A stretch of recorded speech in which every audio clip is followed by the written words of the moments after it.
उद्गत है, और अंधकार भी नहीं तुझ में, तू ज्योतिर्मय अविनाशी है। उठ जाग मेरे चैतन्य प्रभु, तू अजर अमर अविनाशी है। ये नेत्र तुझे नहीं लग सकते, आरोपी अलख निरंजन को। मन इंद्री प्राण भी तू नहीं है, तू निर्विकार अविनाशी है। उठ जाग मेरे चैतन्य प्रभु, तू अजर अमर अविनाशी है। तू एक सदा ध्यायक ही है, फिर क्यों ममता में मरता है। आत्म साथ यह हो जाए, नहीं मर सकता विनाशी है। उठ जाग मेरे चैतन्य प्रभु, तू अजर अमर अविनाशी। आत्म अंतर के आ जाओ, बाहर की दुनिया विसराओ, जो है उसमें विश्वास करो, तो स्वयं से अविनाशी। उठ जाग मेरे चैतन्य प्रभु, तू अजर अमर अविनाशी है। मृत्यु का है क्यों खाता है, तू शाश्वत कर है।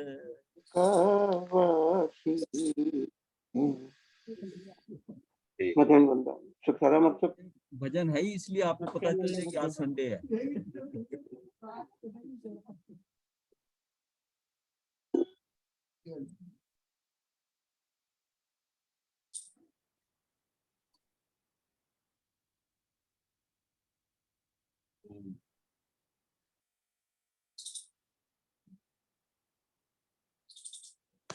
विषय हमारा चल रहा है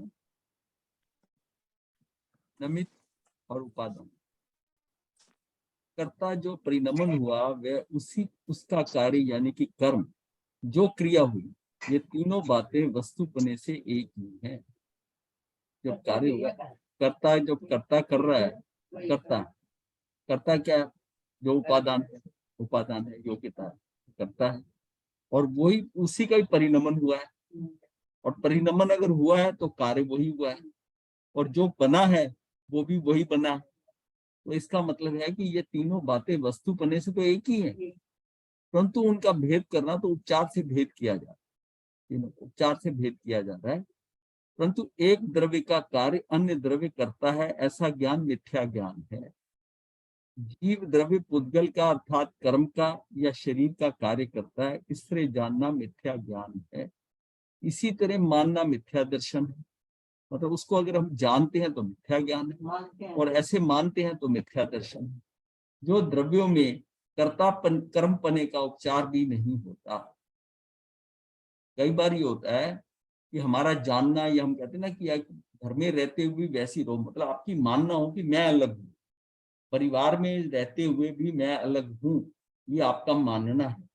इसका मतलब है दर्शन के हिसाब से आप ठीक हो कि ये हम रह रहे हैं घर में इकट्ठे, बट हम सब सह यात्री हैं, सब यात्री हैं, ये भाव रखकर ही आप उनके बीच में रह रहे सह यात्री। तब तक तो कोई ऐसी बात नहीं है कि घर में भी रह रहा है, तो ऐसी कोई बात नहीं, क्योंकि उसको ये क्लैरिटी है इस बात की कि मैं अलग, ये तो संयोग ऐसे बने हैं कि हम यहाँ एकत्रित हो गए, एक परिवार बन गया, एक कुटुंब बन गया, लेकिन हम हैं एक एक जो है अलग अलग है और यहाँ रह। और अगर यह है कि ये सब, अगर मिथ्या ज्ञान क्या है कि ये मेरे हैं, ये सब मेरे हैं, ये मानता है तो उसका ज्ञान जो है मिथ्या ज्ञान। इसका मतलब हमारा दर्शन सही रहना चाहिए। अगर दर्शन सही है हमारा, कि हमारी जो मान्यताएं हैं, हमारा अभिप्राय, कई बार परिस्थितियों में हो कुछ भी रहा हो, लेकिन दर्शन ठीक, विजन राइट है, दृष्टिकोण सही है, हमारा राइट विजन है, तो उससे क्या होता है कि हमें हमारे सम्यक दर्शन, अगर है सम्यक दर्शन तो वो जाता नहीं है एक बार, और नहीं है तो उसमें रुकावट नहीं, अवरोध नहीं होता, वो आ जाएगा, क्योंकि आपका दर्शन जो है वो बिल्कुल ठीक है, दृष्टि बिल्कुल ठीक, हमारी लाइन तो मतलब क्रियाओं में कार्य करने में कुछ नहीं है। हम बार बार एग्जांपल वही देते हैं कि मारीची का ऋषभदेव भगवान से निकलकर बाहर उस बाने को छोड़कर त्रिदंडी साधु बनकर भगवे कपड़े पहन लेना, छाता रख लेना, खड़ाऊ पहन लेना, उससे सम्यक दर्शन नहीं गया। सम्यक दर्शन नहीं गया। सम्यक दर्शन कब गया? जब ये मान्यता होगी कि भगवान का जो है धर्म और मेरा जो है ये दोनों बराबर है। जब तक पहले ये कहते रहे कि उनका ही सर्वश्रेष्ठ है, दीक्षा लेनी तो वहां जाओ, वहां जाओ, और जैसे ये कहा तो ये क्या हुआ कि ये उनका मान्यता जो थी ना वो गलत हो गई, और अंदर मतलब उसके मतलब ये बात होते ही उनका सम्यक दर्शन चला। अब हम किसी साधु साधी या किसी व्यक्ति को, दूसरों को हम उनकी क्रियाओं से जज करते, ये ऐसा कर रहा है, ये ऐसा कर रहा है, ऐसे करते हैं, इससे कुछ नहीं फर्क पड़ता क्रियाओं से। वो हो सकता है कि क्रिया के अंदर कहीं पर है, उसका फर्क उसका यही पड़ता है कि ये उसके गुण और दोष जो भी हैं, जो उसकी समाचारी के हैं, वो उसका अलग भुगतान होगा, पर उसका सम्यक दर्शन नहीं जाएगा। सही है। तो ये बात प्रूव कहाँ होती थी? हम कहते हैं कि 206 पार्षद था जो साधियां थी पार्श्वनाथ भगवान की, वो हमेशा हाथ पांव धोते रहना, टिकाना करते अपने आप को एकदम रखना, तो वो उनको क्या शिथिलाचारियों में आती, शिथिलाचारी, लेकिन वो भी एक भाव करके मुक्त हो जाएंगी, तो 4 पल्योपम की आयु लेकर पहले देवलोक में और वहां से सीधी किसी विदे जाएंगे और वहां से मुक्त होंगे। तो ये सारी बात है कि क्रियाओं से किसी को जज करना, उसकी मान्यता, अभिप्राय क्या, ये बात है, ये हमारे अंदर भी होना चाहिए। हमारे अंदर की अभिप्राय जो है हमारा, हम इस बात को समझते हैं कि हम सबसे अलग हैं। एकत्व की भावना क्या है? यही है ना, गुरु शिष्य भी आपस में अलग है, ठीक है, ये पढ़ाते हैं, ये मेरे गुरु हैं, ये है, पर है हम अलग। अगर हम गुरु से कहते हैं कि आप हमें कुछ ऐसा कर दो कि हमें ये सम्यक दर्शन हो जाए, हमारी मुक्ति हो जाए, हमें निर्वाण दिला दिए, कोई किसी का कुछ कर नहीं सकता। तो ये अगर कहना, मांगना ही मतलब मिथ्यात्व में चला गया, ये एक्सपेक्टेशन करना। और जब हम कहीं पर मांगते हैं कुछ, मान लिया कि मैंने ये जाप किया है, मैं मंदिर में गया, अगर मेरी ये जो मनोती मानना, ये सब करना, ये मांगना इटसेल्फ बता रहा है कि आप मिथ्यात्व में हो, कि ये इस मंत्र पढ़ने से मेरा ये कार्य हो जाएगा, ये मिथ्यात्व है। ये कर्म सिद्धांत को फिर कहाँ आप किनारे रख लो, दरकिनार कर दे उसको, उसके साथ मतलब अपने आप को ये मान्यता जो है ना, ये अपने को पुष्ट करनी है कि जब कर्ता से ही परिणमन होना है, कर्ता से, और सारा उसी के व्यवस्था चल रही आ रही है, सब कुछ व्यवस्थित है, कर्म सिद्धांत के अनुसार व्यवस्थित है। तूने एक माला कर ली, एक मंत्र पढ़ लिया, तू सारा सिस्टम चेंज कर देगा? मैं खुद ही हूँ। मतलब तू एक माला और एक जाप रख लिया और उसको पढ़ लिया और मेरा काम हो जाएगा, वो उससे कुछ नहीं होगा। हाँ, उसका एक बात इसको समझ लो कि उससे आपको अंदर जो है शक्ति मिलती है कि भाई मैंने जाप कर लिया, ये कर लिया, तो मुझे इसका आलंबन मिल गया। यानी कि बरसात होनी है तो मैंने छाता ले लिया। क्या छाता बरसात रोक सकता है? ये एग्जाम्पल हमने कई बार दिया। छाता बरसात नहीं रोक सकता, छाता आपको बरसात में खड़ा होने का एक साहस दे देता है। बस यही है। अगर गुरुओं के पास जाते हो, अगर ये हो तो साथ, अगर इसकी जरूरत नहीं है आपको, ये भी तब है इसको, नकारते नहीं है, नहीं तो फिर क्या होता है कि ये इसमें ही होता है कि इससे भी हट जाएगा और मान्यता भी नहीं रहेगी। तो उसकी श्रद्धा वहां तक है तो ठीक है, पर ये करते हैं हमारा कुछ, इनके करने से, जाप करने से मेरा कुछ हो जाएगा, ये भक्तांबर स्त्रोत इतना करूं, 21 बार पढ़ लूंगा तो मेरा ये हो जाएगा, इन क्रियाओं से कुछ नहीं होगा। सिर्फ उस समय के ऊपर आप शुद्ध भावना में अगर है तो थोड़ा पुण्य बन जाएगा, पर आप जो बाकी व्यवस्था चलती आ रही है उसमें कहा, उसको आप बदल नहीं सकते। निमित्त की टाइमिंग है, निमित्त ने आना है, कैसे निमित्त ने मिलना है।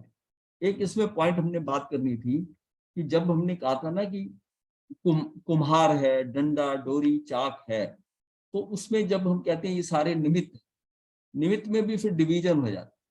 निमित्त कारण भी होते हैं और निवर्तक होता है। निवर्तक जो होता है वो एक्चुअल कुम्हार है,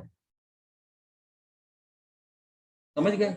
निवर्तक कई कार्यों के अंदर कोई चल के नहीं आता, जैसे कुम्हार आता है ऐसा कोई निमित्त नजर नहीं आता। जैसे डंडा डोरी है ऐसे मौजूद होते हैं, वो उनका होना जरूरी है, उनका होना जरूरी है। ये बात की क्लैरिटी, कई बार होता है कि कोई निमित्त तो आया नहीं, आप कहते हैं कि निमित्त के बिना काम नहीं होता, तो वो जो छोटे छोटे कारण है, डंडा डोरी चाक जो आई है, उनके द्वारा ही कार्य हो जाएगा। तो ऐसी क्रिया है कि जरूरी नहीं कि उसको करने वाला कुम्हार जैसा कोई निवर्तक आए, ऐसा नहीं है, ऐसा नहीं। तो ये आगे उसकी डिवीजन हो जाती है कि ये जब आगे थोड़ा थोड़ा हम समझते हैं ना, फिर हम इसको डिवीजन कर देते हैं कि ये एक निमित्त कारण है जिसको हम कहते थे कि उपकरण, उपकरण है। और करण और उपकरण कहते थे ना, तो कई जगह उपकरण आने से भी कार्य हो जाता है, पर कुछ ना कुछ आएगा जरूर, आएगा जरूर, उपकरण होगा, उसके हिसाब से ही आएगा। तो निमित्त सभी कार्य संपन्न। इसी तरह मानना मिथ्या, दो द्रव्यों में कर्ता कर्म पने का उपचार भी नहीं होता। कोई कहेगा कि दो द्रव्य मिलकर तो एक कार्य करते होंगे, उपादान और निमित्त मिलकर तो कार्य होता होगा। आचार्य कहते हैं दो द्रव्य मिलकर एक परिणाम पर्याय कार्य नहीं करते, दो द्रव्यों की मिलकर एक क्रिया नहीं होती। सबकी क्रिया इंडिविजुअली हो रही है, अपनी अपनी हो रही है, अपनी अपनी हो रही है, अपनी अपनी हो रही है। कोई शंका करता है कि जीव द्रव्य राग द्वेष रूप कार्य और कर्म बंध रूप कार्य, ये दोनों कार्य तो कर सकता है ना, तो वह भी असंभव है। जीव ये कार्य नहीं कर सकता कि ये जीव द्रव्य जो है, ये पौद्गलिक कार्य जो है, कर्म बंद करना, राग द्वेष करना, ये कार्य जीव द्रव्य नहीं कर सकता। ये एक अलग द्रव्य है, ये अलग द्रव्य है, और जीव अलग द्रव्य, जीव द्रव्य। इसमें निमित्त नैमित्तिक संबंध हो सकता है, हाँ, लेकिन कर्ता कर्म संबंध नहीं हो। कर्ता जीव द्रव्य की परिणति चैतन्य में है और पुद्गल की परिणति जड़ है, यानी कि अचेतन है। जीव जीव भाव रूप परिणमित होता है, चाहे वह स्वभाव रूप अर्थात शुद्ध चेतना रूप हो या विभाव रूप हो। वो जीव अपने उसी स्वभाव से करेगा तो शुद्ध चेतना रूप करेगा, विभाव में जाएगा तो वो राग द्वेष मोह रूप यानी कि अशुद्ध चेतना रूप कार्य करेगा, परिणमन हो। उसी प्रकार पुद्गल द्रव्य ज्ञानावरणी आदि जड़ कर्म रूप ही परिणमित होता है। अब वो ज्ञानावरण आदि मतलब 8 कर्म जो है, उसी प्रकार पुद्गल द्रव्य जो है जो उसमें परिणमित होता है। तो आचार्य कहते हैं अनादि काल से मिथ्या दृष्टि जीव मिथ्यात्व रूप अंधकार के कारण ऐसा ही मानता आ रहा है कि कर्म का कर्ता जीव है, कि कर्म का कर्ता जीव है। तो अनादि काल से मिथ्या दृष्टि जीव के अंदर मिथ्यात्व रूप से अंधकार के कारण ऐसा ही मानता आ रहा है कि कर्म का कर्ता जीव है। कर्मकृत पर्याय मनुष्य, ये कर्मकृत पर्याय जो कर्मों के कारण पूर्वकृत कर्मों के अनुसार हमारे में हो रही है। मनुष्य बन रहा है, त्रियंच बन रहा है, देव है, नारकी है, इसी में ये मैं हूं। अब उसी पर्याय के अंदर मैं मान रहा हूं कि ये मैं हूं, मान रहा है, परंतु ये अज्ञान अनादि का होने पर भी घबराने की आवश्यकता नहीं है। स्वयं के स्वरूप का शुद्ध ज्ञान घन स्वरूप का भान होते ही जीव अंतर्मुहूर्त में सम्यक प्राप्त कर सकता है।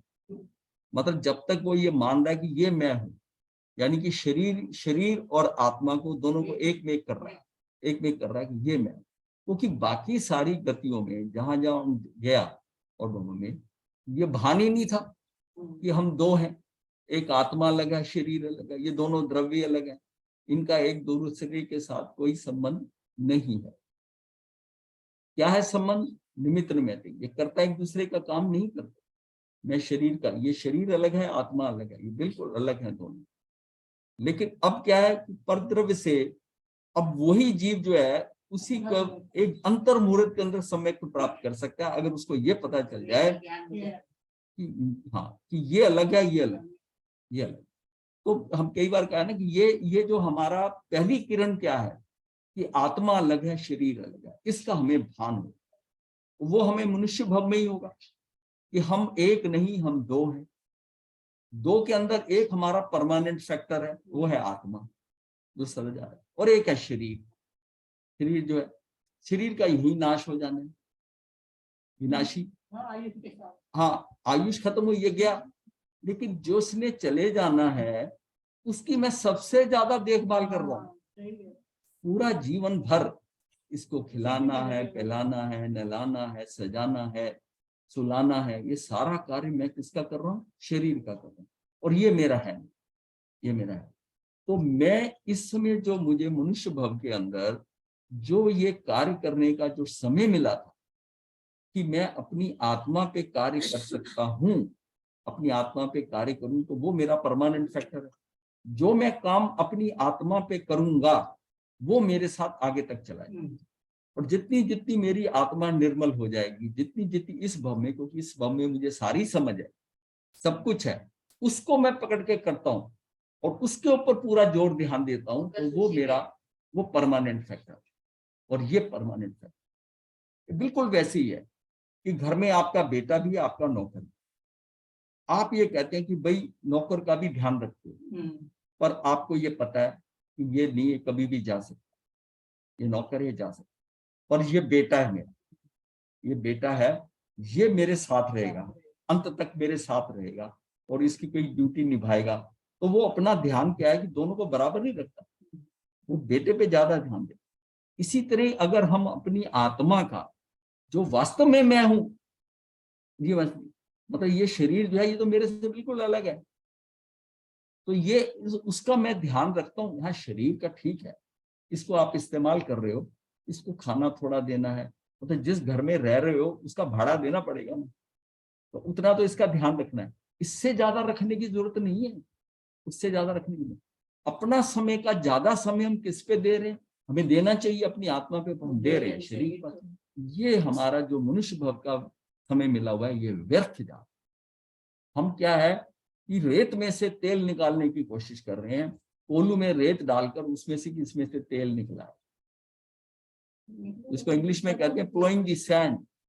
आप सैंड उसको कर रहे हो, तेल तो तिलों में होता है, तो उसमें है ही नहीं है और उसमें कुछ भी नहीं है। लेकिन हमारी ये भ्रांति हो गई, क्योंकि पिछले जन्मों में हम तो ये समझते थे अगर घोड़े की थे में तो हम समझते थे घोड़ा हूं, ये हूं, ऐसा। अब समझ में आया, वो भी कितनों को समझ आता है यहाँ आकर मनुष्य बनने के बाद में, कि तू आत्मा तेरी अलग है और ये शरीर अलग है। यहाँ तक कि सिर्फ बुद्धि से ज्ञान होना वो भी एक पहली किरण, लेकिन धीरे धीरे अंदर ये मान्यता बन जाए हमारी कि आत्मा के स्तर पर, मतलब अब अगर हम जो कार्य करते हैं अगर आत्मा के हिसाब से चले, अब जैसे मन है, मन पौद्गलिक है, मन शरीर का ही एक अंग बन जाता है। अब मन के हिसाब से चल रहा है या अपनी आत्मा के हिसाब से चल रहा है? आत्मा के हिसाब से। मन तो घुमाता है, आत्मा ये कहती कि नहीं ये बात गलत, ये अपने को नहीं करना, ये नहीं करना। आत्मा के हिसाब से चलता है तो ठीक चलेगा, क्योंकि उसकी राय में कोई गलत हो नहीं सकता। लेकिन क्या होता है कि जब आत्मा की आवाज होती है उसको हम दबाते हैं मन से, मन हमें ज्यादा प्रिय लगता है, ज्यादा प्रिय लगता है। सर्वार्थ के देशों के जो देवता है उनको तो भान होता होगा ना इस चीज का, वो तो समय दृष्टि होते हैं। हाँ, ठीक है। जब उस लोक में होते हैं तो उनकी तो सतत बना रहता होगा ना। हाँ हाँ, वो उनको प्रश्न उठते हैं, फिर वहीं से तीर्थंकर जहाँ होते हैं वो मन से वहां से करते, जाते नहीं है वो, जाते मन से वहां से प्रश्न करते हैं और उनको उत्तर मन से ही मिल जाता है, क्योंकि उनके पास काल बहुत होता है, बहुत ज्यादा काल, 33 सागरों में, तो उसमें लेकिन वो बहुत आनंद में रहते, आनंद में रहते। उनको पता ही, हमने तो जाना ही है फटाफट यहाँ से। क्योंकि उनकी उनकी जो हाइट होती है अफगाना होती है वो 1.5 फुट होती है, 1.5 फुट की हाइट होती है सबसे ज्यादा। जितना शरीर छोटा है वो सुखी है, जो शरीर बढ़ता है दुखी है। बच्चे को देखा ना, छोटा पैदा हुआ कितना सुखी है, उसको कोई टेंशन नहीं, कोई कुछ नहीं, कितना बहुत बात। जो वो बड़ा होता है और बड़ा होता है तब उसको दुख। इसी तरह नरकों में है, नरकों में जितनी ऊपर की नरक है वो छोटा साइज है, और करते करते करते करते उसमें भी क्या है, आपकी अफगाना बढ़ती जाती है, 500 धनुष की हो जाती है।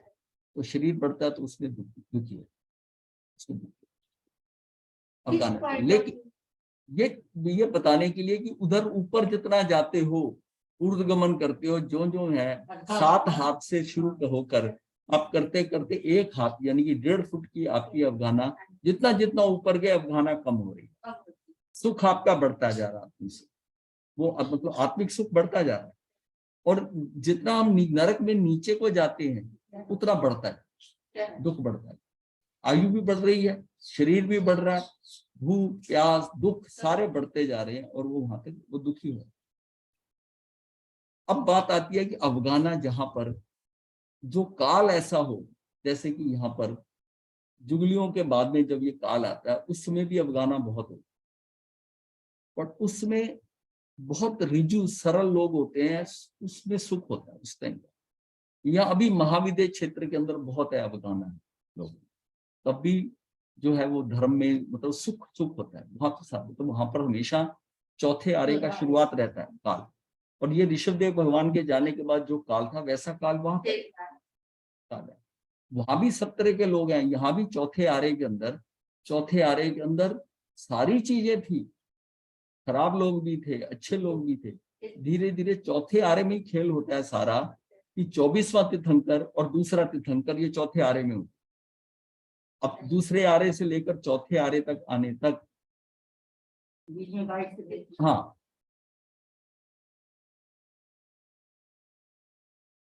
यहाँ पर हम चल रहे थे, इसलिए मेरा कार्य संपन्न नहीं हो रहा है, आदि मान्यताएं रहेंगी तब तक दृष्टि और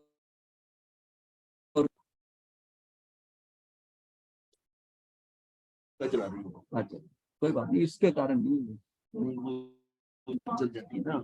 अच्छा, वो हो गया, ठीक, कोई बात नहीं, हो गया, कोई बात नहीं। इस लोक के अनंत द्रव्यों में प्रत्येक में स्वयं के उपादान शक्ति विद्यमान है। सबके अंदर उपादान शक्ति मतलब स्वयं की योग्यता, हर एक जीव में अपनी स्वयं की योग्यता, इसको हम उपादान कह रहे हैं।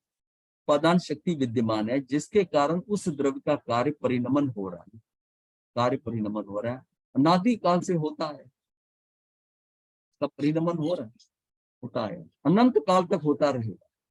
प्रत्येक द्रव्य के अनंत गुणों का प्रत्येक स्वयं का परिणाम स्वयं में स्वयं से चल रहा, कोई दूसरा नहीं कर रहा। प्रत्येक द्रव्य का ये है, उसकी क्रियाएं हो रही हैं। हाँ, कोई भी चीज ये खड़ी मतलब ये समझो कि कुछ भी नहीं हो रहा है, ऐसा नहीं है। आत्मा एक जीव है, उसके अंदर आत्मा है, केवल ज्ञानी है, सर्वज्ञ है, प्रति समय कुछ ना कुछ क्रिया हो रही है, तभी वो परिणामी नित्य कहा है। परिणमन भी हो रहा है, नित्य भी है। नित्य का मतलब वो वैसा शाश्वत है, पर उसमें परिणमन हो रहा है। मतलब जैसा समुद्र है ना, पानी उसी में ही है, पर लहरें आती रहती। जब हम कई बार कहते हैं ना तालाब का खड़ा पानी होता है तो बड़ी जल्दी गंदा हो जाता है, खड़ा पानी गंदा हो जाता है, उसमें परिणमन होता है, यहाँ से लहरें उठती रहती हैं, उस लहरें के उठने से उसके अंदर कुछ ना कुछ क्रिया होती रहती है। इसी तरह ही आत्मा के अंदर, हमारे अंदर जिस चीज के अंदर कुछ ना कुछ क्रिया होती रहेगी, उसका परिणमन जो है वो बढ़िया।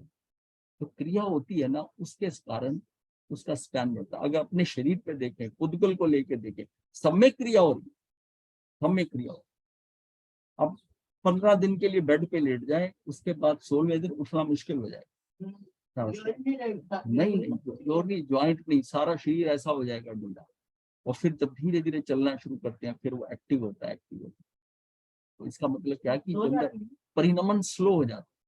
इसलिए जो एक्टिव व्यक्ति हैं, जो खुद काम करते हैं, जिनकी चेतना शरीर में प्रवाहित रहती है, अगर शरीर में पूरी चेतना प्रवाहित रहती है, एक्टिव लोग होते हैं, शरीर के ऊपर भी उनके अच्छा नजर आता है और उनकी अपने करने की आदत। अब हमारी आदत क्या होगी कि मैं कम से कम काम करूं, मैं कम से, हाँ पानी है, सास है तो बहू करे कि उसका आदर मान है, बहू ला के दे। अगर खुद जाकर ले तो उसको लगता है कि हद तक होगी। तो ये बात जो है ना, अगर वो खुद काम करती है, अब देखा जिनकी बहुत लंबी आयु होती है ना, तो कोई 80, 85, 90, उनसे बात करो ना तो ये बताते हैं कि हम अपना सारा काम खुद करते हैं। इसका मतलब एक्टिवेटेड फ्लो, एनर्जी का फ्लो सारे शरीर में होता रहता है, चेहरे पे भी आभा रहती है, सारा कुछ रहता है। और जैसे ही शरीर में से इसमें से आत्मा निकलती है यानी चेतना निकलती है, तो एक दिन रख के देखो, वो पहली कुछ घंटों में ही चेहरा मुरझा जाता है और फिर वो वही शरीर जो बदबू मारने लगता है, क्योंकि उसे वो जो उसको जो उसके अंदर जो कुछ हो रहा था सारे शरीर में, वो करने वाला चला गया, करने वाला चला गया। अब वो मिट्टी है, अब वो मिट्टी है। तो उसके अंदर कितनी जल्दी बदबू, कितनी जल्दी खराब, कितनी जल्दी खराब हो जाए। अब इस ये बात अगर दिमाग में चली जाए कि हमारा शरीर उतना, जितना हमारी चेतना का प्रभाव रहेगा, इसको एक्टिवेट रखेंगे, उतना ही ये बढ़िया और अच्छा रहेगा, अंत तक साथ देगा, क्योंकि उसमें एनर्जी का प्रभाव होता है, उसका परिणमन हो रहा है ना, क्योंकि पूरा जो उसका परिणमन हो रहा है, तो कोई भी द्रव्य जो है वो उसका उसमें परिणमन हो रहा है, और 6 द्रव्यों में परिणमन हो रहा है। बदलाव तो हर जगह हो रहा है, कोई भी ऐसी चीज नहीं है जो खड़ी हुई है, ऐसे भी परिणमन हो रहा है। एक परिणमन होता है कि हम करते हैं, हम उसको बदल देते हैं, इसको कहते हैं हम क्या है, व्यंजन पर्याय।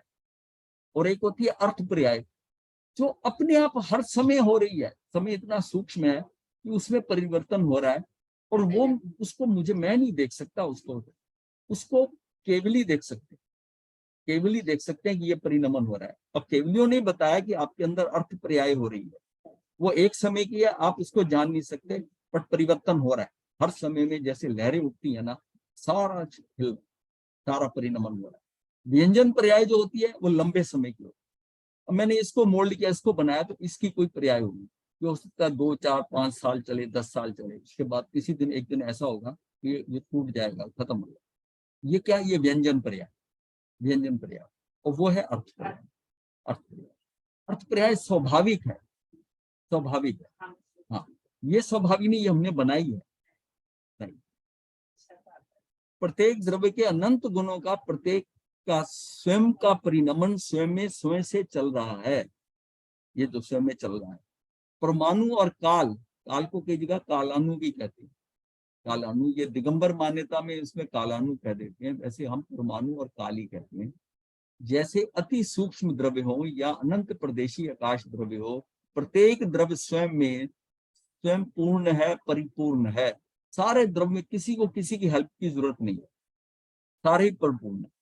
अब ऐसी जीव भी है, जीव भी परिपूर्ण है, अकेला काम कर सकता है, उसको किसी की आवश्यकता नहीं है। जो बिल्कुल एकाकी रहते हैं, करते हैं, तो सारा काम खुद करते हैं, तो परिपूर्ण है।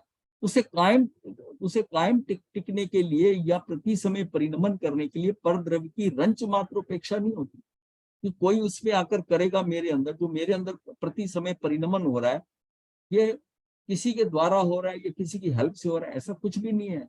पर द्रव्य की रंच मात्र अपेक्षा नहीं है, आवश्यकता नहीं है। प्रत्येक द्रव्य निज शक्ति से भरपूर है, ये निज शक्ति से भरपूर है। हम जितनी शक्ति हमारे पास है ना, अनंत शक्ति, अनंत वीर्य जो कहते हैं, अनंत शक्ति आत्मा की है, हम उसको इस्तेमाल ही नहीं करते, हम वहां तक पहुंचते ही नहीं, वहां पहुंचते नहीं। प्रत्येक इतने सुप्त हो गई है अंदर, और जितनी सुप्त होती है उतनी हम ढीले हो जाते। प्रत्येक द्रव्य में ऐसी अनंत प्रभुता है, ऐसा अनंत ऐश्वर्य है। प्रत्येक द्रव्य को ईश्वर जानो, यही चराचर की ईश्वरता है।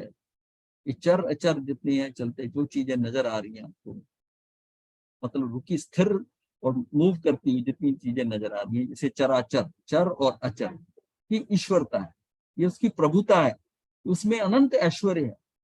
तो ना हम कहते हैं ना, अनंत ज्ञान, अनंत दर्शन, अनंत सुख, अनंत वीर, अनंत आत्मवीर, मतलब बलवीर उसमें इतना आत्मा का है कि वही आत्मा, आत्मा तो सबकी बराबर है।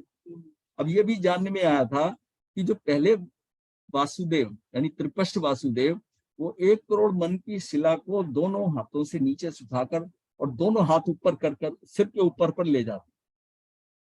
और जो आखिर है 9वां वासुदेव है भगवान कृष्ण, वो अपने टखनों तक ले जा पाए। तो ह्रास होता रहा, शक्ति का ह्रास होता रहा।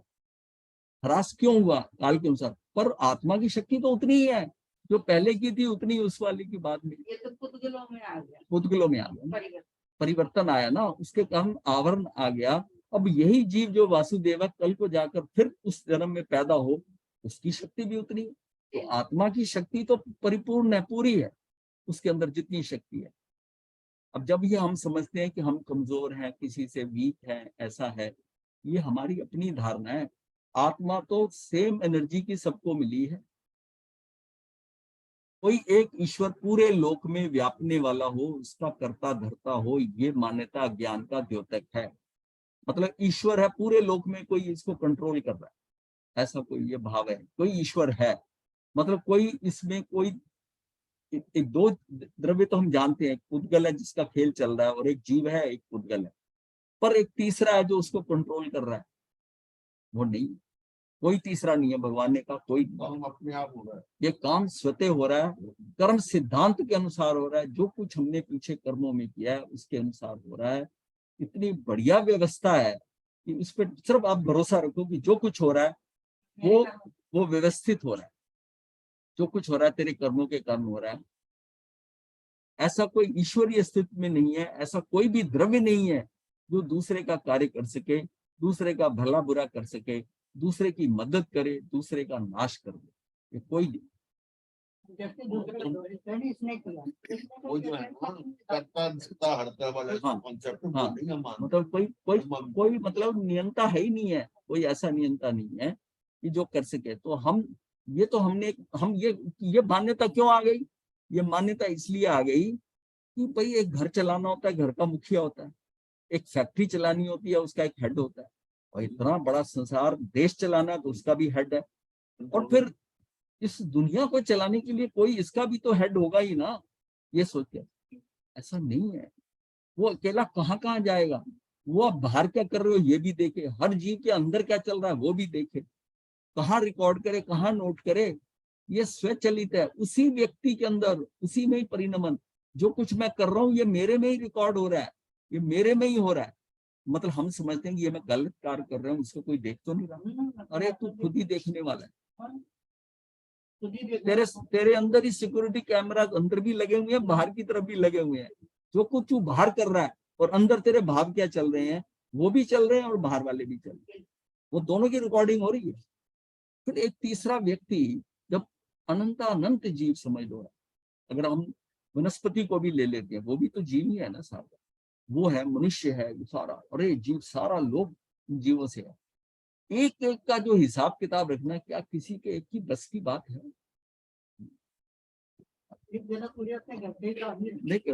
नहीं जानते। और फिर अगर कोई तीसरा व्यक्ति हो, उसकी उतनी परफेक्शन नहीं आ सकती, कहीं ना कहीं उससे भूल हो सकती है, दृष्टि से देखने पर भी भूल होती है, गलतियां होती हैं। ये तो उसी के अंदर सिस्टम है, यहाँ भूल हो ही नहीं सकती। अगर ये हम समझ जाएं कि हम भूल, जब सब कुछ मेरे अंदर हो रहा है, मैं बाहर क्या कर रहा हूँ अंदर क्या कर रहा हूँ मैं ही रिकॉर्ड करने वाला हूँ, तो भूल होगी कहाँ? तो सारा ऑटोमेटिक सिस्टम है, तो तेरी हर हरकत को नोट किया जा रहा है,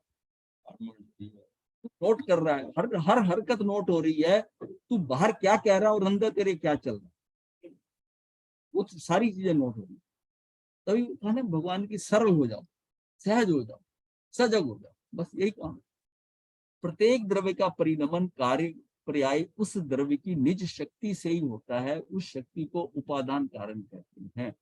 जब सारा कार्य हमारी निज शक्ति से होना है, आत्मा की शक्ति जो है निज द्रव्य की शक्ति है, उस शक्ति के उपादान कारण मतलब स्वयं की योग्यता के कारण होना है। हमें कार्य तो दिखाई देता है, निमित्त भी ख्याल में आते हैं, परंतु उपादान शक्ति का पता नहीं चलता, वह अव्यक्त है। उपादान अंदर स्वयं की योग्यता तो अव्यक्त है ना, निमित्त नजर आ जाता है, पर ये कार्य खराब हुआ, ये गलती हुई, ये मेरे अंदर के कारण नहीं, हम दोष किस पे लगा देंगे? निमित्त पे नजर हमें नजर आ रहा है, इसने मुझे गुस्सा दिलाया, इसने मुझे ऐसी बात कही। भाई गुस्सा तो तेरे अंदर पड़ा था, गुस्सा तो तेरे अंदर था, नहीं होता तो नहीं आता, गुस्सा तो तेरे पास है ना। ये दिलाने वाला कौन है गुस्सा? ये तो हाँ जी छोटा सा क्वेश्चन, बच्चे आजकल बहुत ज्यादा गुस्सा आता है, तो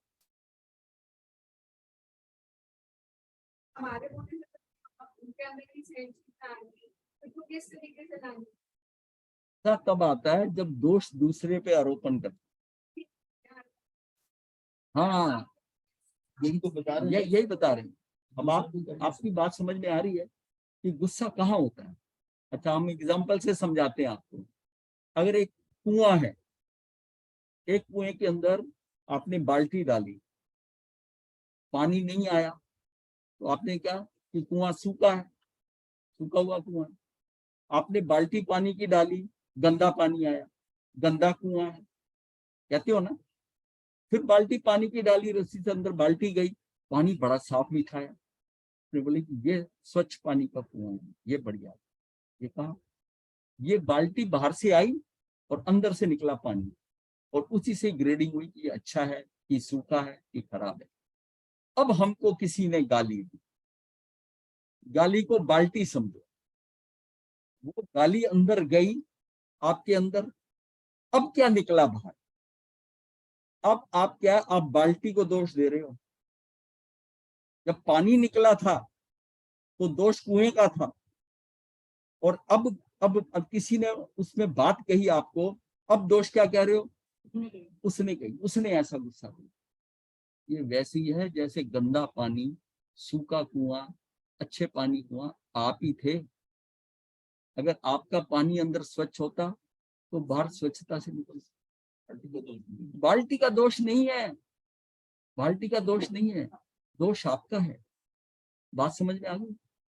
गुस्सा आपके अंदर है, वो बस उसके देखकर वो क्या हो गया, आप एक्साइटेड हो गए, एजिटेटेड हो गए, वो बाहर आ गया। इसका मतलब गुस्सा तो अंदर था। गुस्सा मेरा स्वभाव नहीं है, देखो ये स्वभाव नहीं है। आत्मा का स्वभाव गुस्सा होता तो जीव हमेशा ही गुस्सा करता रहता, क्योंकि जो स्वभाव होता है वो हमेशा रहता है। पानी का स्वभाव शीतलता है तो सदा ही ठंडा, अगर मान लिया थोड़ा सा गर्म भी करा, थोड़ी देर रखा, फिर ठंडा हो गया, क्योंकि पानी का स्वभाव ठंडा है। अग्नि का स्वभाव गर्म होना है, वो हमेशा ही गर्म रहती है, उसका स्वभाव है। मनुष्य का स्वभाव ही गुस्सा होता तो हमेशा ही गुस्से में रहता, और वो स्वभाव से जो काम करता आदमी, उसमें कोई प्रॉब्लम नहीं होती। अब 4-5 मिनट गुस्सा करके देखो, आपका शरीर के अंदर ऐसा लगे कमजोर हो। टाइम क्यों नहीं गुस्सा आ रहा? गुस्सा आप क्यों नहीं आ रहा है? क्यों नहीं आ रहा? समझ में बात आ रही है? आ गई ना? गुस्सा हमारे अंदर है, उसके ऊपर दोष देती है तब गुस्सा आता। जिसके साथ जुड़ते हैं अपने को उससे क्या लेना, इसका मेरा कोई संबंध ही नहीं। एक बात, ये कुछ बोल रहा है समझो मैंने सुना ही नहीं। अगर कोई आपको गाली दे, कोई आपको वस्तु दे और आप लेना, तो वो उसी की होती है ना जो देने वाला है। और वो आपको कुछ कह रहा है, आपने लिया ही नहीं, वो उसका ही हो गया। और अगर आपने उसको पकड़ लिया तो फिर आपका हो गया। समझ में आ गई बात? अब अपना कुआं साफ कर लो। महाराज जी एक बात बताएं। हाँ जी, एक बात बताएं। हाँ जी। अगर किसी व्यक्ति का किसी और व्यक्ति के प्रति देखने पे भावना अगर खराब आती है, तो इसमें निमित्त और उपादान क्या क्या जरा एक्सप्लेन करिए। किसी के प्रति आ रही है तो ये आपका उपादान खराब है। अच्छा, देखिए एक द्रव्य दूसरे द्रव्य में कुछ कर नहीं सकता, वो अगर खराब है कैसे कहते हो आप खराब है? मतलब सिंपल देख, मानो एक व्यक्ति किसी स्त्री को देख के उसकी भाई ये भावना खराब व्यक्ति होती मुझे है, बुरा लग रहा है, वही बात। देखिए माता ने कहा तू गधा है, गधा है, तो उसने ना हंस दिया, बेटा हंस दिया, माँ ने कहा गधा है तू, तुझे नहीं कुछ समझ। ये पड़ोसन सुन रही थी, 2-4-5 दिन वो पड़ोसन के पास गया, तो उससे बात करी किसी में, उसने कहा तू गधा है। उसने कहा तू कैसे कह सकती गधा? उसको पड़ गया कि तूने गधा कैसे कहा। तो बोली तेरी माँ ने भी तो कहा था। कहता वो माँ है, वो माँ है, वो कह सकती है, किसी और की नहीं सुन सकता मैं। अब ये फर्क है ना। अब आप क्या है, महाराज घर पे तो एक्शन है ना, मैं कह रहा हूँ जहाँ पे सिर्फ ऑब्जर्वेशन से भावना खराब होती है वो थोड़ा समझा। रीजन है कि जो आपके कर, जब कोई व्यक्ति आपके सामने गलत करता है या आपकी इच्छा के अनुसार नहीं कर रहा, या आपकी जो मान्यता है उसके अनुसार वो वैसा पूरा नहीं उठ रहा, तो आपको गुस्सा आता है। गुस्सा क्यों आता है? क्योंकि आपका कर्म का उदय है, ये मोहिनी कर्म के कारण होता है। इस समय आपको क्रोध करना है चरित्र मोहिनी के अंदर, तो वो कोई ना कोई व्यक्ति, यहां तक कि पति पत्नी ही ऐसी बात कह देगी कि पति तिल मिला जाएगा, या इसका उल्टा भी हो सकता है। और थोड़ी देर बाद दोनों ठीक हो जाते हैं। वो सिर्फ उतनी देर के लिए उसका कर्म उदय में आया और उसमें आपने कैसे दिया। और कई बार होता है कि पत्नी जो होती है, पति कहता है तो पत्नी टॉलरेट कर लेती है, क्योंकि ज्यादातर लेडीज टॉलरेट कर लेती है। लेकिन पत्नी ने कहा तो भुनभुनाता रहता है, क्योंकि उसमें अहम है। मुझे कहा इसने, चोट लगती है, अहम पे चोट लगती है, तो सारा दिन उस गुस्से को लेके पकड़ता है। और जो आपने पत्नी को कहा वो या तो मुस्कुरा देगी, और बच्चों को भी कहेगी इनकी तो आदत है, इनकी तो गुस्सा करना आदत है, वो उसको बड़ा लाइटली लेके निकाल देगी।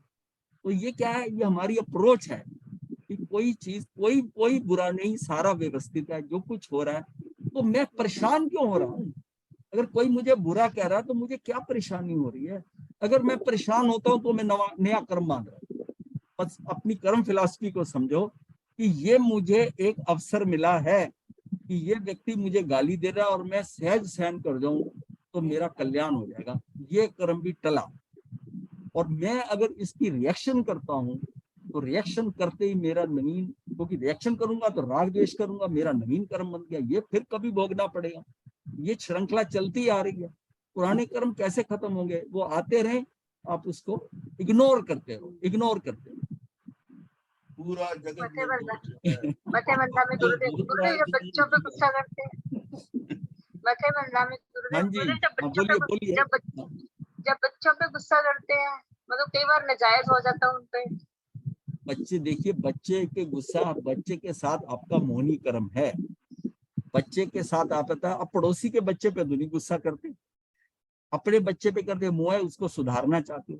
भाई एक बार कह दिया बच्चा सुधर रहा है, 2 बार कह दिया, बच्चे ने अपने हिसाब से चलना है, उसके ऊपर अधिकार इतना मत रखो। आप अपने में एकत्व भावना क्यों नहीं लाते? आपने जो उनका करना था कर दिया, जो बताना बेटे ऐसा नहीं करना। अगर वो करता है तो फिर उसके अपने कर्म है, वो करेगा। आप उनके कारण अपने कर्म बांधोगे। देखिए, एक बार बताना, 2 बार बताना आपका फर्ज है। एक बार वो जब बहुत छोटे हैं तब बता दो, एक बार जब समझ आ जाए, 7 साल से ऊपर आ जाए, फिर समझा दो। ये आपका दायित्व है। वो बच्चे आप, और हर बात उसी बात को कहना, और वो भी कहते धीरे धीरे वो इफेक्ट नहीं करती। तो वो समझता माँ का तो कहना ही ऐसी, वो तो कहती ही रहती है। बोलो।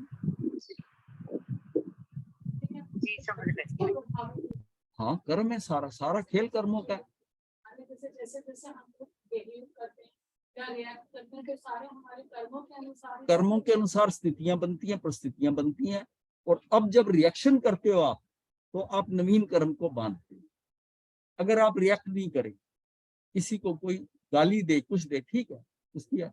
अब जिसके पास जो है वही देगा ना, और आपको उसकी जरूरत नहीं है। सब कर्म उदय, गलत कर्म उदय में हम समता भाव रखते समता हैं। भाव, समता भाव रखे। जितनी जितनी समता बढ़ती जाएगी, उतना उतना आपको आनंद आने लग जाएगा। कोई गाली भी देगा, वो कहेगा मैंने ली, मेरा कोई कर्म का उदय आया था, या इसका कर्म का उदय आ रहा, मैं इसमें अपना कर्म क्यों बांध लूं?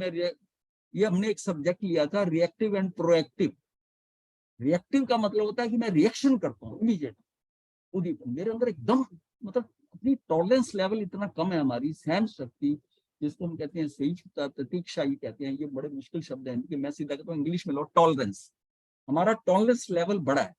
देखो, टॉलरेंस लेवल फ्लक्चुएटिंग भी है। अगर आपको बॉस ने डांटा तो आप चुपचाप सहन करके आ गए। अंदर चल रहा है आपके, ये कैसा अपने आप को बहुत समझ रहा है, सीट पे बैठकर अंदर बोल रहा है, लेकिन वो बॉस है। सास ने डांटा, बहू जो अकलमंद होती है कहती चुप रहो, ये सास है, इसका काम ही डांटना है, वो उसको सहन कर लेगी। और जो उसके ऊपर भड़क जाती है तो फिर युद्ध हो जाता है। अब उसको कह दिया, वो हमेशा जो है ना सिचुएशन को टाल दो, सहज भाव में टाल दो कि ये किसी तरह आई है, हो सकता है टल जाएगी। और 2-4 बार कहेगा, कुछ नहीं बोलेगा तो ठीक है सर। मतलब ये जो जो रिएक्शन करने की बात होती है ना, ये हम इसका देखेंगे। हरिकेशी बल मुनि बचपन में उसको बल कहते थे, बड़ा क्रोधी था, चंडाल कुल में पैदा हुआ था और वो इतना रिएक्ट करता था, शक्ल सूरत से लोग चढ़ाते थे, गुस्सा करता था, मारता था बच्चों को। एक दिन वो बैठा हुआ था तो उसने देखा सांप दौड़ रहा है, लोग लाठी लेके उसके पीछे दौड़ रहे हैं, मारो मारो मारो कर रहे हैं। वो देखता देखता थोड़ी देर बाद दुमोही निकली, और दुमोही निकल कर गई तो लोग दौड़े उसकी तरफ ही। तो किसी ने कहा, नहीं ये तो दुमोही है, ये नहीं कुछ कहती, छोड़ दो इसको, ये कुछ नहीं कहती। उसने बैठे हुए सोचा, बच्चा था अभी, उसने सोचा कि जो कुछ नहीं करता, कुछ नहीं कहता, उसको लोग छोड़ देते हैं। बस ये बात से परिवर्तन हो गया और कल्याण कर लिया। इसी एक बात से उसने, कि मतलब हम रिएक्ट करते हैं, रिएक्ट करने की क्या जरूरत है। रिएक्शन करने वाले की अपनी एनर्जी जाती है। 3 मिनट का क्रोध जो है ना, 3 मिनट लगातार क्रोध कर ले तो पूरे दिन की 9 घंटे करने की क्षमता को क्षय कर दे। उसमें जो पूरी शरीर में चलता है, वाइब्रेशन, गुस्सा, आंखें लाल, पूरा सिस्टम बिगड़ता है, बीपी हार्ट के ऊपर इफेक्ट करता है, सारे शरीर पे इफेक्ट करता है। तो वो काम कर रहा है जिसमें कि और नुकसान हो रहा है, और नुकसान हो रहा है। कोई क्रोध से कुछ बोले आपको और आप हल्का सा मुस्कुरा दो, देखो उसकी हालत क्या होती है। कोई पानी पानी हो जाएगा। हाँ,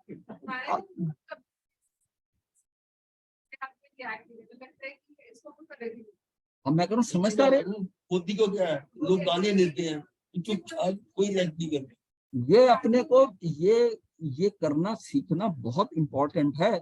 यही साधना है कि दूसरा गाली दे, दूसरा रिएक्ट करे, आपकी मर्जी से नहीं हो रहा, ठीक है, जैसा हो रहा है ठीक, ये भी ठीक है, उसको टाल दो।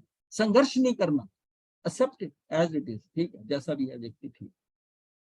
अगर हम उसके गुण की तरफ जाएंगे, एक व्यक्ति बहुत करता है लेकिन देखिए नहीं, वैसे अंदर का बहुत अच्छा है, दिल से बहुत अच्छा है, तो उसकी दृष्टि कैसी है।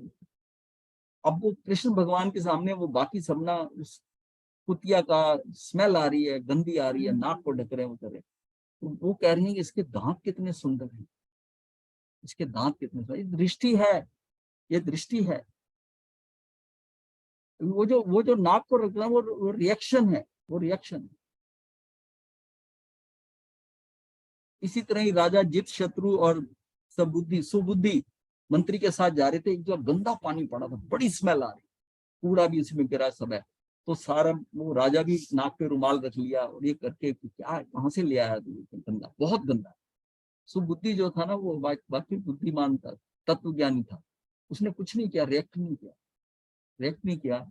और कुछ दिनों बाद राजा को भोज पे बुलाया और उसको पानी पिलाया। उसका पानी बहुत मीठा है, ये पानी बहुत अच्छा है, तो कहाँ से लाता है पानी, उसमें पानी कुओं से लोग घर पर खिलाते थे। उसने कहा कि ये उसी जोहड़ का है शीतला। वो ऐसा कैसे हो सकता है।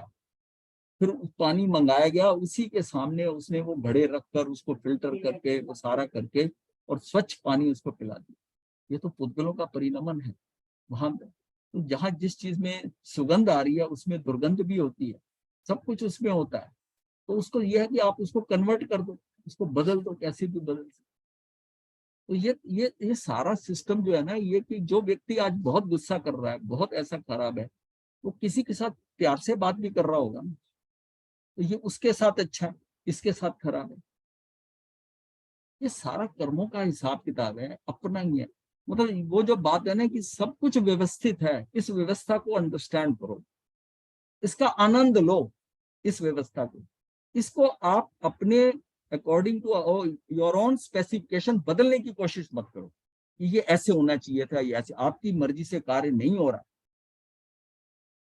और होता है तो आप वो वैसा होना होता है, और आप ऐसे अभिमान करो, देखा मैंने ऐसा सोचा था, ऐसा करा, होना था ना, जैसा हो रहा है। कर्ता भाव भी नहीं लाओ अपने अंदर कि मैंने ऐसा किया, मैंने सोचा। तो जिंदगी इतनी सहज कर लो, बिल्कुल, जिसमें कि कुछ भी उतार चढ़ाव नहीं है, बहुत सहज। अपनी ड्यूटी समझ रहे वो करते जाओ, जो कुछ कर रहा है, जो कर रहा है वो ठीक है, उसको एक्सेप्ट करते जाओ। जिंदगी बहुत सुंदर हो जाएगी। संघर्ष करने का कोई फायदा नहीं है। संघर्ष। अपन जी क्लियर हुआ कुछ कि नहीं? अभी भी कुछ दूर महाराज जी भी क्लियर हो गया कि इसका मतलब हमें अपने भावनाओं को कंट्रोल करना पड़ेगा। फॉर एग्जाम्पल मैं मेरा प्रश्न थोड़ा डिफरेंट था। हाँ बोलिए। आपने जो एग्जाम्पल दिए इसमें तो देयर वाज एक्शन। मैं हाँ। कहता हूँ एक मैं जा रहा हूँ रास्ते में, मुझे एक सर्प नजर आता है, मैं उसको मार देता हूँ। उस सर्प जा रहा है, वो अपनी जगह जा रहा है, मैं जा रहा हूँ, मैंने क्यों मारा? या एक और एग्जाम्पल ले लीजिएगा, मैं एक सुंदर स्त्री को देखता हूँ और मेरी भावना खराब होती है। अब वो स्त्री ने मुझे कुछ नहीं कहा, भावना तो मेरी खराब हुई है ना। हाँ भावना हाँ, खराब ऐसे होती है। सर्प जा रहा है, सर्प ने मुझे कुछ नहीं कहा, मेरी आप भावना खराब, मैं भावना फोर्स क्यों मारना खराब हुई? चाहता भावना हूँ। इसलिए खराब हुई कि आपके अंदर डर था उसके प्रति। हाँ, ये बस मुझे, समझ में आ गया। मैं आपको एग्जांपल बताता हूँ। हम अशोक विहार में थे और अपने आत्म दृष्टा जी का जो है ना, यानी संसारी ग्रैंडसन, वो आए वहां पर। तो वहाँ गली में कुत्ते वगैरह होते, तो वो छोटा था, तो इन्होंने उसे कहा कि तुझे आते हुए डर नहीं लगता? तो उसमें अकेला आता है, तो कुत्ते भी हैं वहां पर, कोई हमें पता था स्थानक के पास में है। कहता वो कुत्ते मेरा क्या कर लेंगे? अगर मेरा उनके साथ कुछ ऐसा होगा तभी मेरे को करेंगे, नहीं तो मेरा क्या कर लेंगे। वाह क्या बात कर दी। आप समझो। हाँ मतलब वो समझ में आ गया। टाइम तो मेरे ख्याल 6 साल का होगा, 6 साल का। तो ये देखिए ना, अब अगर मैं ये सोच के चलूं कि जिस मेरी आयुष जितनी है, मतलब देखिए सिस्टम समझना पड़ेगा कि ये मुझे अननेसेसरी मार नहीं सकता। सांप है मेरे पास से भी गुजर जाएगा। अगर मेरा इसका कुछ द्वेष है, कुछ कर्मों का लेना देना है, तो ये करेगा ही। अगर नहीं है तो नहीं सी। यही बात जो है ना, महात्मा गांधी ने श्रीमद राजचंद्र जी से प्रश्न में पूछा था। उन्होंने 21 प्रश्न लिख के भेजे। लास्ट क्वेश्चन उनका ये था, जब दक्षिण अफ्रीका में थे, तो उन्होंने कहा कि एग्जाम्पल दी कि एक कमरे का एक ही दरवाजा है, उस दरवाजे के अंदर और कोई निकलने का रास्ता नहीं है, और वहां सांप एक बैठा सर दरवाजे में, वो मेरी तरफ बढ़ रहा है। अब मेरे पास लाठी है, तो मेरे पास और कुछ नहीं है, तो क्या मैं उसको मार दूं? तो श्रीमद राजचंद्र जी ने कहा कि नहीं, तुम उसको नहीं मारना। तो वो कहता मुझे काटेगा, तो क्या उसको काटने दो, क्योंकि वो अनजान है, वो तो नहीं जानता कि मैं मर जाऊंगा। आपको तो पता, आप तो आत्मा हो, यहाँ से निकलोगे फिर कहीं पैदा हो जाएगी। आपकी आत्मा तो मरती नहीं है ना, आत्मा मरती है ना शरीर मरता है। इन दोनों का कॉम्बिनेशन मरता है। शरीर भी पौद्गलिक है, वो वहां पड़ेगा, उसका वो कहीं और मिल जाएगा। तो पुद्गल भी कहीं खत्म नहीं होते और शरीर आत्मा भी खत्म नहीं होती। तो एक्चुअल सर्प को ये ज्ञान नहीं है, सर्प को ये ज्ञान नहीं है, इसलिए उसको काटने दे। तो ये बात उनके दिमाग में जब बैठी, और जिसमें उनको गोलियां लगी, गॉडसे ने जब उनको गोलियां मारी, तब उसी के बात को करते हुए कि ये इसको छोड़ देना, इसको कुछ मत कहना, ये इसको कुछ मत कहना। क्यों? ये सारा सब हो रहा है, आपको कोई दुखी करता है, सुखी करता है, ये व्यवस्था में मानकर चलोगे। ये कोई आप कहीं से निकल जाओ, यहाँ तक कि आप हिम्मत रख के अगर शेर के सामने से भी निकल जाओगे, तो हो सकता है कि शेर आपको कुछ ना करे। और अगर आपका लेना देना है तो वो करे। कि अगर हम उनको दिखाएंगे कि हमसे डरते हैं, हमसे हाँ। झगड़ रहे हैं, हमसे कोई। हाँ तो ऐसे भी लोग हैं।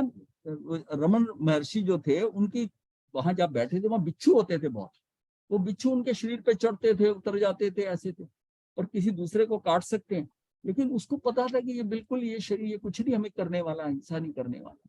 ये जो सारा झमेला का होता है, डर से होता है। जहाँ सांप काटता है, सांप को डर है। जहाँ मनुष्य उसको मार रहा है, मनुष्य को डर है। तो ये हमारे अंदर का भय हमको कर रहा है। ये भय जो है ना, ये मिथ्यात्व है। ये भय ये भय किस बात का?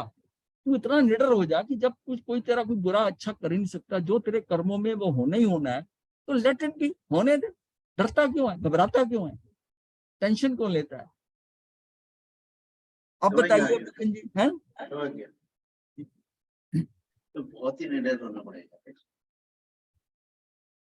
प्रत्येक द्रव्य का परिणमन कार्य पर्याय उस द्रव्य की निज शक्ति से ही होता है। उस शक्ति को उपादान कारण कहते हैं। हमें कार्य तो दिखाई देता है, निमित्त भी ख्याल में आते हैं, परंतु उपादान शक्ति का पता ही नहीं चलता है। वह अव्यक्त है, इस कारण वे है ही नहीं, मान्यता गलत है। ये मान्यता आपकी गलत है कि वो है ही नहीं, उपादान है ही नहीं है।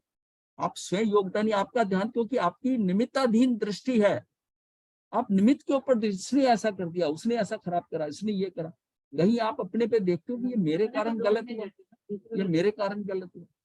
आप क्रेडिट लेते हो, हर चीज के अंदर लेते हो, दूसरा करा तब भी आप अपना क्रेडिट लेने की कोशिश करते हो। सारा खेल क्या है? यही है। जब कोई घटना घटती है तब हम उसके कारणों की पूछताछ करते हैं, वह भी निमित्तों की, केवल बाहरिंग निमित्तों की, अंदर की नहीं। जो बाहर निमित्त हो रहे हैं उनको, क्योंकि हम उपादान कारण को नहीं जानते और अंतरंग निमित्त कारण कर्मों की उदय आदि अवस्थाएं हमारे ज्ञान में नहीं आती कि अंदर निमित्त कारण जो है या कर्मों का उदय हुआ या अंतरंग निमित्त है। अंतरंग निमित्त क्या होता है? कषाय है, मेरे अंदर कषाय। बाहरिंग निमित्त क्या हुआ? बाहर से निमित्त आया कि उसने मुझे गाली दे दी, वो बाहरिंग निमित्त है, निमित्त बना। और मेरा अंदर का निमित्त क्या है? अंतरंग निमित्त है कि मुझे कषाय उदय में हुआ, मैंने झट से उसके ऊपर 2 गालियां दे दी एक की बजाय। जो ये क्या हुआ? लेकिन तुझे कभी अपने उपादान कर्म के उदय के बारे में ज्ञान आया कि ये मेरे कर्म का उदय है, कोई ऐसा कर्म उदय में आ गया है कि ये मुझे गाली दे रहा है, ठीक है, उदय कर्म आया है, निकल जाएगा। उसके बाद हो सकता है कि कई बार देखा है ना, जो गाली देता है झगड़ा करता है, थोड़ी देर बाद दोनों ठंडे हो जाते हैं, दोनों ठीक है। वो घटना उतनी ही थी, वो घटना उतनी ही थी, उसके बाद वो सब ठीक ठाक हो जाता है। वही माफी मांग लेगा जो कहेगा कि मुझे मेरा अभिप्राय नहीं था, पता नहीं मैंने क्या कह दिया आपको, मैं ऐसा नहीं। तो ठंडे हो गए दोनों।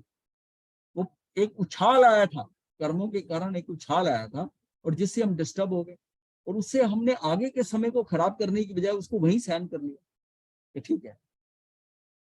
मतलब हम, ये क्या है ना, ये सारी चीजें हमारे अंदर जो है ना, ये संज्ञा, ये मान कषाय, इसने मुझे ऐसा कह दिया, सास समझती है, बहू होकर इसलिए मुझे कह रही, समझा रही है। वो कह रही माता जी ऐसे नहीं, ऐसे करते हैं। और कहीं उसने ये कह दिया माता जी हमारे मायके में तो ऐसा होता था, तो अपने मायके को अपने घर रख, इस तरह ससुराल है, यहाँ मेरी चलती है। ये क्या है? अगर वो हो सकता है उसको सुने ध्यान से कि हाँ ये बात जो कह रही है उसमें हम कोई चीज बदल सकते हैं, हम अपने घर में ऐसा करते हैं तो इसके घर में ऐसा होता, तो देखें क्या ये बेटर है कि ये बेटर है। एक्चुअल में क्या है कि हम जो नवीनताएं होती हैं, कोई नया प्रपोजल होता है, उसको पहले आउटराइट रिजेक्ट करना चाहते, पहले ठोकर मारे, ये गड़बड़। ये कौन होते हैं? ये रिएक्टिव लोग होते। इसने संसद भवन बनाया, ये गलत है, ये खराब है, जबकि उन्हीं का ही प्रपोजल था। ये क्या है? रिएक्शन है। उसको एक्सेप्ट नहीं करना चाहते, उसको अप्रिशिएट नहीं करना चाहते। ये हम यह कि नहीं, बहुत मेहनत करके बनाया, बहुत टाइम दिया इन्होंने, और बहुत कम कॉस्ट में बना दिया, और इतना इकोनॉमिकल बना दिया। ये सारा सोचकर इसको कर, ये इतना कहने के बाद अगर कुछ आपका सुझाव हो तो बाद में दें, पर एक ये होता है कि उसको चीज को आउटराइट पहले ही शुरू कर। बिना सोचे समझे एकदम से हाँ, चढ़ जाते हैं। हाँ, चढ़ जाते। अब किसी ने एक भजन गाया, मान लिया उसकी आवाज उतनी सुरीली नहीं थी, पर उसके शब्द बहुत अच्छे थे, भजन बहुत इंफॉर्मेटिव था, बहुत क्या आवाज है, क्या है ऐसा, ये कोई भजन गाने का तरीका? अरे आपको आवाज हो सकता है, पर ये देखो कि अगर आवाज बहुत अच्छी और शब्द अच्छे ना हो तो क्या करेगा भाई? शब्द जो है, जो ज्ञान दे रहा है वो ज्ञान बढ़िया है तो ठीक है, शब्दावली उसमें एटलीस्ट उसने भजन जो है वो बहुत अच्छा बनाया है, बहुत ज्ञानप्रद है, तो ठीक है। मतलब ये हमारी जो है भजन में बोलता हूँ ना। नहीं, मैं किसी की भी बात कर रहा हूँ। ये आवाज के ऊपर नहीं जाना है, ध्वनि पे नहीं, कई बार शब्दों पे जाना। इसमें प्राइम क्या चीज है, इंपॉर्टेंट क्या चीज है, वो है कि ये भवन कन्वे क्या कर रहा है, भजन क्या कन्वे कर रहा है आपको। शब्दावली ठीक है, उसके बाद आवाज का आता है, आवाज की बात है। ये क्या है? ये हमारा रिएक्शन है, ये रिएक्शन है।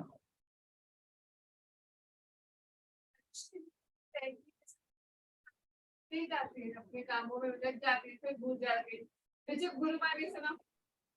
ये स्टीरियोटाइप है ना, ऐसा है कि ये इसको बार बार सुनना पड़ता है। ये नहीं कि आपने एक प्रवचन सुन लिया आप सोचो मेरी ट्रांसफॉर्मेशन हो गई। अब जैसे ये बच्ची जो है ना, ये अब क्रोध छोड़ देगी क्या? नहीं, ये तो 2 4 5 बार आएगी, सुनेगी, इसके अंदर धीरे धीरे बैठेगा।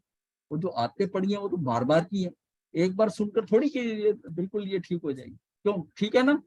नहीं ठीक होना एक बार में, है हो जाएगी ना। जब गुस्सा है ना, पानी का एक गिलास पी लो। अच्छा ये भी, अब गुस्से वाली जगह से हट जाओ, वहां जैसे उसको देख के गुस्सा आ रहा ना, उधर मुंह कर लो, वो होता है, मैं समझ गया। क्योंकि उसमें मोह है, ये उसके मोह है, किसी और से गुस्सा नहीं करेगी। उसने मुझे ऐसा कह दिया, ये भाई है मेरा, भाई के साथ तो होता है ये बचपना होता है, ये थोड़ी उम्र के बाद निकल जाएगा। पर ये होता है कि क्रोध कर करके आदत पड़ जाती है। आदत पड़ गई। जितना क्रोध करोगे ना, इसको कहते हैं फ्राउनिंग फेस, फिर आपके चेहरे के ऊपर लकीरें ऐसे आएंगी जैसे शेर की होती है ना, ऐसे मुंह ऐसा खुलेगा, तो शेर बन जाओगे। अगर अगर आप ना शांत रस्ते मुस्कुराते रहते हो, चेहरा खिला रहेगा, चेहरे के ऊपर रौनक रहेगी, आभा रहेगी, वो ज्यादा मेकअप करने की जरूरत नहीं पड़ेगी, देखने में चेहरा बहुत अच्छा लगेगा। क्यों है कि वो फ्राउनिंग वाला चेहरा नहीं है। उसके जो गुस्सा करने वाले थे, उनकी आंखें, उनका चेहरा कई बार देखने में लगता है ना, ये व्यक्ति लगता बहुत गुस्सा करता है, ये पर्सनैलिटी ऐसी नजर आती, एक बड़ा सौम्य है, बहुत सहज है, आता है, बड़ा अच्छा लगता है कि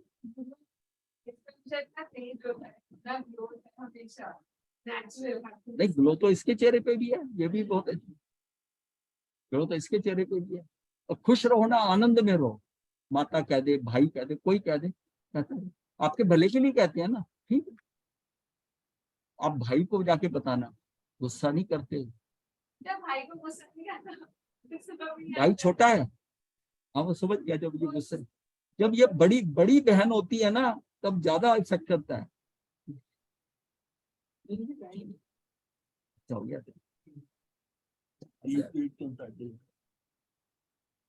गुरुदेव,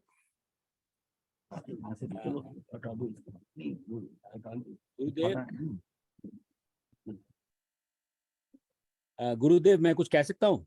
हाँ जरूर कह सकते हैं गुरुदेव। 2-3 दिन से एक लाइन मेरे अंदर व्यस्त होती जाती है, बड़ी अच्छी लग रही है। वो मैंने सुनी थी, जो पाना है उस तरफ देखना शुरू कर दो। हाँ ठीक है, जो पाना है उस तरफ देखना शुरू कर दो। और दूसरी मन की लाइन है, जो चल पड़ा है वो पहुंच जाएगा। हाँ ये भी बिल्कुल सही है, ये ठीक है। चल माने चले तो भगवान ने बताई है। मान लिया हमने किसी को पाना होता है ना, किसी व्यक्ति को जानना होता है, हम उसके बारे में पहले जानते हैं। हम उस व्यक्ति को मिलना है, मैंने कभी देखा नहीं, वो कह रहा वो थोड़ा सा लंबा है, कॉम्प्लेक्शन ऐसा है, ये ऐसा है, तो आप उसको उस जो बताए एट्रीब्यूट्स बताए गए उसके हिसाब से उस व्यक्ति को देखो। भीड़ में भी कोई व्यक्ति नजर आता है ना, तो सारी चीजें हम मैच करते हैं, लंबा बताया था, ऐसा रंग बताया था, बाल्टी बताया था, लगता है यही व्यक्ति होगा, यही व्यक्ति होगा। ये क्या, पाने की कोशिश करने के लिए उसके बारे में जानना पड़े, जानकर फिर उस विश्वास रखकर फिर उसको है। यही बात सम्यक दर्शन के लिए है। सम्यक दर्शन के लिए पहले आपको उसकी क्वालिटीज को जानना होगा, कि इसको जाने। तो जब जानता है, धीरे धीरे जानते जानते, और एक बार उसका प्रत्यक्ष में हो गया, अब बताने की जरूरत नहीं है, आपने उसको देख लिया, अब कोई समझाने की जरूरत नहीं है, क्योंकि उसको हम एक बार मिल लिए, अब मिल ली है एक बार, तो अब पहचान करने में कोई दिक्कत थोड़ी होगी, कोई थोड़ी दिक्कत होगी। इसलिए कहा जाता है कि जो आगम ज्ञान है वो किसी दूसरे के द्वारा आता है, वो आगम ज्ञान बाहर से आरोपित होता है, और आत्म ज्ञान ये स्वयं का है। और ये जो दोनों बातें आपने करी है ना, ये अंदर आत्म ज्ञान के लिए है। आत्म ज्ञान स्वयं है, कि जिसको पाना है उसको देखना शुरू कर दो, उसके बारे में मतलब ऐसी सोचना ही शुरू कर देते हैं। जिसको पाना होता उसकी सोच बदल जाती है। अब किसी लड़की की एंगेजमेंट कलकत्ता में होगी, अब वो अखबार उठाती है ना, तो सबसे पहले कलकत्ता की न्यूज देखती है, कलकत्ता में क्या हुआ, यहाँ क्या हुआ, क्यों, उसने कलकत्ता जाना है। अब वो बम्बई वाली न्यूज पढ़ने को इतना तैयार नहीं है, क्योंकि उसने कलकत्ता, अब कलकत्ते जाना है। इसी तरह ही हमने क्या पाना है समझ, आप अपनी चीजें इकट्ठी करते हो, कोई बताता है ना, उसमें से आप उतना उतना अपने लिए चुन लेते कि मुझे ये पाना है, मुझे ये पाना। तो आपको कंसंट्रेट वहीं करना पड़ेगा, एकाग्रता वहीं जाएगी। धीरे धीरे आप उसको देखने लग जाओगे और अंदर महसूस करने लग जाओगे, और देखते देखते पालोगे। गुरुदेव गुरुदेव की आज्ञा से चत्तारि मंगलम अरिहंता मंगलम सिद्धा मंगलम साहू मंगलम केवली पनतो धम्मो मंगलम चत्तारि लुगुत्मा अरिहंता लुगुत्मा सिद्धा लुगुत्मा साहू लुगुत्मा केवली पनतो धम्मो लुगुत्मो चत्तारि शरणं पवज्जामि अरिहंते शरणं पवज्जामि सिद्धे शरणं पवज्जामि साहू शरणं पवज्जामि केवली पनत्तम धम्मम शरणं पवज्जामि। ये 4 शरणें तू करने और न शरणा कोई जो भक्ति करे मथे वंदामि मथे बंद